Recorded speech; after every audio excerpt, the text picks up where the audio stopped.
você está com a Tupã, o programa é o Variedades nesta manhã de sexta-feira, dia 15, Dia Mundial do Idoso, que aliás, segundo a Wikipédia, é o Dia Mundial da Consciência da Violência contra a Pessoa Idosa.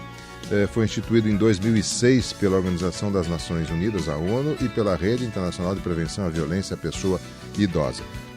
O objetivo desta data, segundo a Secretaria Especial de Direitos Humanos da Presidência da República do Brasil, é, abre aspas, criar uma consciência mundial, social e política da existência da violência contra a pessoa idosa, além de, ao mesmo tempo, disseminar a ideia de não aceitá-la como normal, fecha aspas. Isso é o que diz a descrição técnica, digamos assim, do Dia da Consciência da Violência contra a Pessoa Idosa. Nós temos então aqui, como eu falei, a presença da assistente social, a Miriane Lima, que pode nos falar um pouquinho do Estatuto do Idoso. É baseado nele que a gente pode verificar que tipo de abusos estão ocorrendo e quais as consequências disso, especialmente para quem o pratica. Miriane Lima, bom dia, como é que está? Tudo bem? Miguel, bom dia a todas as rádios ouvintes. Hoje estamos aqui, então, mais uma vez, né, dando visibilidade a uma causa, que é a violência contra o idoso, e não podemos deixar de falar, então, sobre o Estatuto do Idoso, que é a Lei 10.741, que foi criada em 1º de outubro de 2003. Ela é bastante nova, eu diria que está debutando, né? Está fazendo 15 anos. É verdade. Agora no ano de 2018. E ela vem regulamentar, então, e assegurar os direitos à saúde, ao lazer, ao convívio familiar, à educação, aos idosos. O idoso acima de 60 anos, né, que é considerado pelo Estatuto.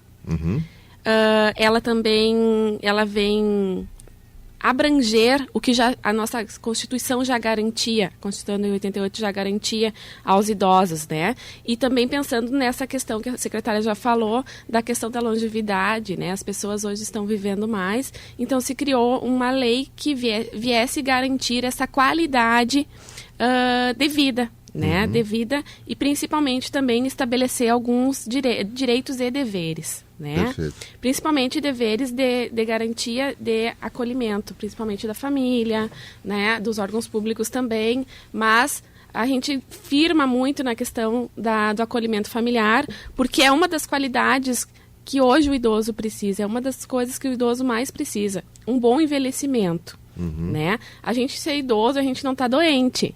Claro. Né? Então, assim, a gente precisa ter uma qualidade desta velhice. A gente vê muito na cultura oriental que o idoso, ele é uma figura muito importante, né? E é nesse sentido, então, que o Estatuto também vem assegurar com que os nossos idosos tenham uma qualidade de vida, sejam priorizados nos atendimentos, independentes dos setores que eles forem atendidos, mas principalmente no ambiente familiar, que é onde acontecem todas as interações, é onde eles têm os vínculos, aonde eles tendem a exercer o seu papel, cada um dentro das suas limitações. A gente falando de idoso, a gente sabe que vai ter limitações, né? E principalmente pensar que não é porque eu estou idoso que eu não vou ter vontade própria. Eu tenho sim, então vamos planejar tudo isso junto com a família. Basicamente, o Estatuto vem garantir esses direitos da qualidade de vida, dentro da saúde, dentro da educação, dentro do atendimento público, do banco, né? Todas aquelas questões que estão especificadas dentro do Estatuto. Nós somos muito profícuos em leis, as leis brasileiras, inclusive, são referências mundiais pela sua redação, mas não somos muito eficazes na aplicação dessas leis, né? Esse estatuto, na sua visão, está sendo cumprido, ele está sendo atendido? Como é que você vê o uso dele pelo cidadão? Em partes, Miguel. Eu acho que ele está sendo atendido na questão da meia entrada para o idoso, da garantia do banco no ônibus, né? A garantia da saúde, a garantia da assistência, mas nós temos sim muito que caminhar, muito que buscar a efetividade mesmo do Estatuto, né? Tem várias distorções do estatuto, assim como os demais, né? O da criança e adolescente, também temos do idoso. E assim, a população, ela não está preparada ainda totalmente para efetivar de fato todo o Estatuto. Distorções, tu diz em que sentido? De mau uso? De como? Isso, de mau uso. Tipo, o Estatuto do Idoso veio só para pessoa acima de 60 anos, ganhar lugar na fila, veio só para tirar a vaga de outro na saúde, né? Nesse sentido. Não, vamos ver que é uma pessoa que já tem uma dificuldade, é uma pessoa que já passou por uma história de vida e que precisa, sim, hoje ter um carinho maior, um cuidado maior, um acolhimento maior. Nesse sentido que Nesse que sentido, distorção. isso. Muito bem. Bom, a Carla também está aqui junto conosco, ela é psicóloga da assistência social do município. Carla, na condição de psicóloga, você recebe essas pessoas que estejam passando por algum problema, especialmente, eu imagino, com relação à violência, acho que é o que mais chega até você. Que realidade você vive em Tupã? O que chega até você junto à nossa assistência social ligada ao idoso e à violência a ele? Bom dia, Miguel. Bom dia a todos os ouvintes. Obrigado pela oportunidade de nós estarmos aqui divulgando esse momento tão importante e de reflexão para todos nós. O nosso município não está longe da realidade de cidades grandes. Nós temos chegado muitos casos de idosos para nós e por isso estamos muito preocupados. Essa semana até tivemos em Porto Alegre, nós três, num evento organizado pelo Conselho Estadual do Idoso, onde lá pensamos e debatemos muito sobre a política do idoso no estado, nos municípios. E no nosso trabalho lá no CRES chega muito casos de idosos, um mínimo de 2 a 3 casos por mês de idosos que não são bem cuidados. Como a Miriane coloca, a importância do acolhimento familiar, e as violências ocorrem dentro da família, né? Não é diferente com criança e adolescente, não é diferente com idoso. Então, muitas vezes é difícil identificar isso, porque isso muitas vezes é escondido, e quando alguém sabe ou desconfia, muitas vezes não quer se meter. Então, assim, a violência contra o idoso, a violência psicológica, que é... Isso que eu ia dizer, é mais a física ou a psicológica, ou é ambas? Eu acho que ambas estão junto, né? A psicológica é mais difícil de identificar, e uma das dificuldades que nós enfrentamos quando temos a denúncia e vamos lá verificar, é que o idoso não fala para nós, com medo do que possa vir. Porque esse idoso... quando ele está nessa situação, ele fica muito vulnerável e dependente do cuidador. Certo. E aí dificulta nos dizer qual é a violência que ele está passando. Então, a violência psicológica, a violência física, os maus tratos, né? Casos de idosos abandonados, que familiares deixam idosos morando sozinhos. A gente tem muitos casos no nosso município. Familiares que usam da aposentadoria, do benefício desse idoso e não assistem esse idoso. Usa para si, né?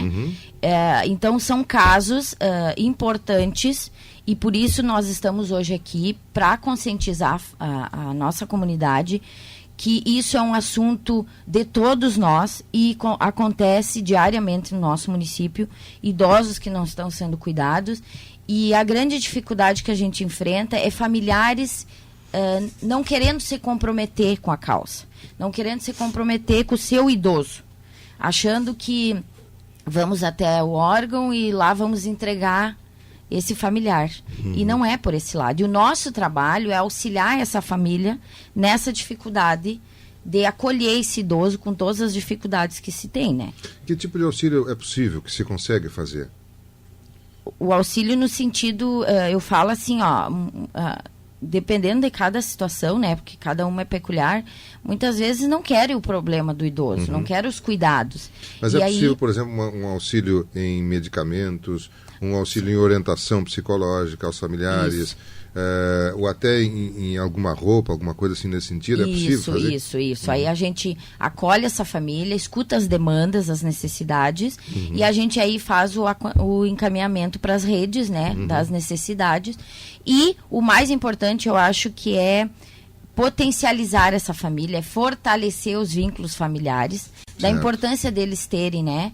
Porque a gente já passou por situações em que a gente teve que retirar idosos de família e isso emocionalmente abala toda a estrutura. Claro. Muito mais para o idoso. E isso muitas vezes recai no falecimento, né? Porque no momento que é retirado, por mais que esteja numa situação de violência, acaba agredindo muito emocionalmente o idoso. Perfeito. Nós não temos em Tupã, por parte da Secretaria, o acolhimento deste idoso para abrigá-lo ele em algum local. Não existe esse tipo de serviço. Municipal, não. Não. Mas existem 2 casas, se não me engano, que acolhe idosos, né? Mas aí são locais particulares. Exato. Bom, aí vocês podem, inclusive, até orientar ou auxiliar nesse contato, né? Isso, na verdade, o nosso trabalho é orientar, é até fazer a mediação com a equipe da casa, mas ir lá conversar com a equipe é da própria família, né? Porque depois tem todos os outros trâmites com o idoso lá. E a gente recebe muitos casos pelo Ministério Público, dos casos de idosos, e aí chega a nós e nós então vamos até a casa verificar através de visitas e acompanhamento do idoso através da denúncia, né? Que deixando bem claro que tem o Disque 100. Ah, isso é importante. Que as pessoas... Isso é tanto para o idoso quanto para a criança. Exato. Tu não precisa se identificar, mas é importante assim que a pessoa que faz a denúncia identifique com maiores detalhes o que está acontecendo, como é esses cuidados com o idoso, como está acontecendo a violência, que quanto maiores dados, né, para nós, facilita na hora da entrevista e do acompanhamento. Perfeito. Bem, pelo que você descreveu e pelo que eu já havia sentido, me parece que o próprio idoso não toma a iniciativa de levar o problema até a Secretaria de Assistência Social. Normalmente são pessoas que estão vendo aquilo, visualizando, sentindo, né, que relatam isso para vocês. Algumas pessoas até podem sentir, eu não vou me meter nisso, não é assunto meu. Eu acho que a maioria pensa assim, né? Isso. E foi nesse sentido, acho que você falou, que é um problema coletivo de todos nós, né? Exatamente. As pessoas não querem se meter, né? E a questão da violência não é uma questão de se meter, é uma ação de cidadania e a gente tem que buscar isso para que as violências não continuem se reproduzindo. Bem, nós estamos conversando com o pessoal da assistência social que estão aqui nos visitando. Nós estamos com a presença da Carla Chelotti Seulin, a psicóloga da assistência social, a Mariane Lima, que é assistente social, a nossa secretária Cleuci Braz de Souza, que é a secretária de Desenvolvimento Social e Habitação. Secretária, com esta realidade que a Miriane e a Carla colocaram aí, a secretaria está conseguindo atingir os seus objetivos? A senhora tem algum projeto em andamento que pretende implantar? Enfim, como é que a sua secretaria está vendo essa questão da violência com o idoso e está sendo atendida de acordo com o que vocês gostariam? Sim, a princípio, a gente observa que está aumentando a cada dia a demanda. A demanda é incrível em relação ao idoso e não sei, talvez até pela própria consciência que está chegando mais também, né? De repente está se trabalhando mais isso aí. Nós estamos assim diariamente, o CREAS principalmente e a rede, diariamente envolvido com as denúncias, com demandas do MP. Enfim, nós estamos fazendo aquele atendimento pontual e dentro das possibilidades do município nós estamos tentando fazer o máximo. Claro que nós temos muito que avançar, porque inclusive é a nossa preocupação em termos de política pública. Essa semana nós fomos nesse encontro lá em Porto Alegre, buscando mais informações, mais subsídios para a gente melhorar a política do município. Eu coloquei já para a nossa equipe a preocupação da administração e minha enquanto secretária, principalmente nos dois eixos, que é a política do idoso e a política da mulher, que nós precisamos avançar urgentemente no município de Tupanciretã com ações mais específicas. Hoje, então, falando da política do idoso, nós estamos intensificando o trabalho em rede, né? Queremos trabalhar mais esta rede do município. Nós trabalhamos com o Ministério Público, a Defensoria Pública, toda a área da saúde, o CRAS, o CREAS. Precisamos pensar a questão dos conselhos sempre mais atuantes. Então, acho que é essas parcerias que vão nos fortalecer enquanto município. Conselhos, a própria gestão, a sociedade civil tem que estar comprometida. É uma causa de todos nós, né? Nós não podemos conceber a vida de uma pessoa que passou sua existência toda se dedicando a uma família e ao chegar mas no final, né, da sua trajetória, da sua história, ficaram no abandono. Né? Nós não podemos conceber isso. Então, é uma questão mais de conscientização, de cultura, de mudarmos o que precisa ser mudado. Estamos atendendo diariamente e por isso tem me preocupado, porque nós precisamos avançar. Estamos pensando numas pautas, já trouxemos umas ideias de Porto Alegre e vamos estudar primeiramente, né, na parte técnica, ver as possibilidades. Mais tarde nós vamos trazer as informações. Perfeito. Por outro lado, o que lhe orgulha desse trabalho? Assim, o que a senhora, na condição de gestora da assistência social em Tupanciretã, vê, não, Tupã está fazendo bem isso na parte do idoso, isso está muito bem, está bem atendido? Olha, o que tem me deixado bem satisfeita como ser humano, principalmente, é porque nós não deixamos nenhuma demanda sem ser atendida. Alguma coisa nós vamos fazer em relação àquele idoso. Talvez a gente não consiga chegar à perfeição, ao ideal, mas nós vamos fazer o nosso máximo. E isso aí, assim, o comprometimento da equipe, o comprometimento da nossa rede, né, o envolvimento de todos nós ali que estamos trabalhando com o idoso, isso me deixa orgulhosa, sim.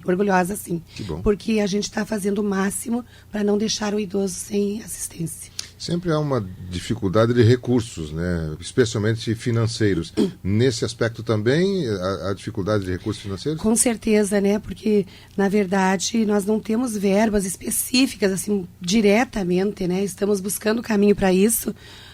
Vamos vir com umas sugestões, inclusive para os conselhos aí, para nós buscar outros caminhos, mas nós trabalhamos normalmente com recurso do município, recurso próprio. Então, as coisas são difíceis, né? Por exemplo, acontecem os imprevistos. Essa semana mesmo, toda essa questão do vendaval sim. É recurso próprio que vai sair do caixa da prefeitura, do caixa do contribuinte, para atender essa demanda. Então, é aquela coisa do leque, né? O leque é grande. Então, a gente faz o possível, mas é bem difícil a parte financeira, sim, com certeza. Perfeito. Mas foi bom a senhora tocar nesse tema aí. Já está concluído os trabalhos que vocês, a assistência social, estava responsável por fazer, acompanhar a vistoria nas pessoas que foram auxiliadas através de doação de lonas no primeiro momento e que posteriormente estarão recebendo a telha de brasilite, como é mais conhecido, né? E esse trabalho já está concluído? Está acontecendo ainda? Está acontecendo, Miguelzinho. A equipe está toda nos bairros aí, fazendo o levantamento. Pretendemos hoje, no final da tarde, talvez fazer o nosso coordenador fazer uma reunião hoje ou mais tardar segunda, para a gente reavaliar, para ver o que falta ainda para terminar o levantamento, né, da avaliação social. Terminado esse levantamento, a doação do material mesmo é rápido? Olha, tudo vai depender, porque desta vez não foi decretado situação de emergência. Situação de emergência estadual, é uma situação menor, a nível de município. Já foi providenciada a compra de brasilites, mas tudo isso aí tem aquele tempo, trâmite legal de empenhos, de notas, enfim, da própria compra. E depois toda a questão da entrega, do filtro para entrega, que está sendo feito através da visita social. Alguém ficou desalojado ou desabrigado em Tupanciretã? Não, desta vez, graças a Deus, não. Foi, assim, bastante dano, mas foi bem espraiado, né? E foi brasilite mesmo, né? Foi telhas, então não foi aquele desastre da outra vez. Exato. Casa, né? Apenas alguns furos que a lona resolveu por enquanto. Tem casas que às vezes até com ajuste, com remendo, vai dar para arrumar. Inclusive, pelo que a equipe está nos passando, assim, praticamente metade das famílias já providenciaram. Resolvido. Isso, o pessoal está se virando. Porque muitas, assim, com a reforminha vão arrumar, não vai ser preciso trocar toda, né? Aqui na rádio nós fizemos isso. Não houve necessidade de trocar as folhas, né? Teve lugares que precisou, por exemplo, ali no CRAS mesmo, um exemplo. Nós fomos fazer teve 18 folhas quebradas, só no CRAS, 18 folhas. Foi bastante, né? Bastante, é verdade. Muito bem. Aliás, a senhora chamou a atenção esses dias numa entrevista, me pareceu muito propício colocar isso, de que as pessoas que procuram assistência social têm que efetivamente estar em fragilidade econômica, né? Pessoas que tenham dificuldades. Quem puder consertar na sua própria iniciativa, eu faço, né? A assistência social e o poder público é para aquelas pessoas que estejam impossibilitados de fazer isso nesse momento. Bom, eu quero agradecer aí a presença da Miriane Lima, nossa assistente social, da Carla Chelotti-Olim, nossa psicóloga, da Cleuci Braz de Souza, nossa secretária, que nos trouxeram hoje mais detalhes na questão do Dia Nacional de Conscientização contra a Violência ao Idoso. Mas vou deixar o microfone à disposição, ao contrário, agora de lá para cá. Miriane, mais alguma coisa que você gostaria de colocar, por favor, fique à vontade. Eu só queria deixar uma frase bem importante, assim, que eu costumo usar muito ela, principalmente quando trabalhar do idoso, que é cuidar e escutar a demanda da vida, não tratar como morte o que é vida e não tratar como coisa o que é gente. Eu acho que isso dá para sensibilizar, então, aquilo que a gente está buscando aqui, que é combater essa violência contra a pessoa idosa. Perfeito. Muito bem, Carla, mais algum detalhe, por favor? Miguelzinho, só colocar assim, a gente está à disposição lá no CRES, né, para atender quando é relacionado à violência, é a nossa atribuição. E assim, a gente está lá também até para orientar. Tem nos procurado familiares, às vezes, para buscar até uma orientação.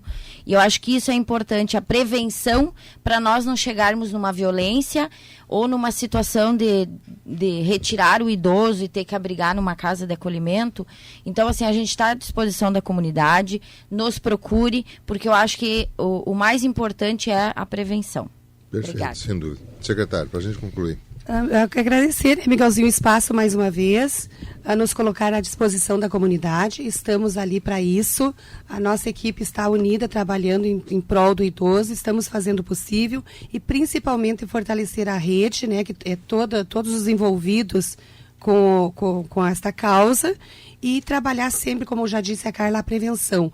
A responsabilidade da família, eu acho que é uma coisa que nós temos que trabalhar em todos os grupos, todas as pessoas que estão à frente de qualquer entidade, de qualquer instituição, as escolas, os professores. Vamos trabalhar a questão cultural em relação ao nosso idoso. Nós temos que valorizá-lo como ser humano mais e mais e mais. Ele precisa ter uma vida longa, mas uma vida saudável, com amor, com carinho e principalmente com a proteção da família, essencialmente. Claro que com o apoio da instituição. Sem dúvida. Tecnicamente, quem tem mais de 60 anos é idoso, né? E a partir de 60. Exato. Perfeito.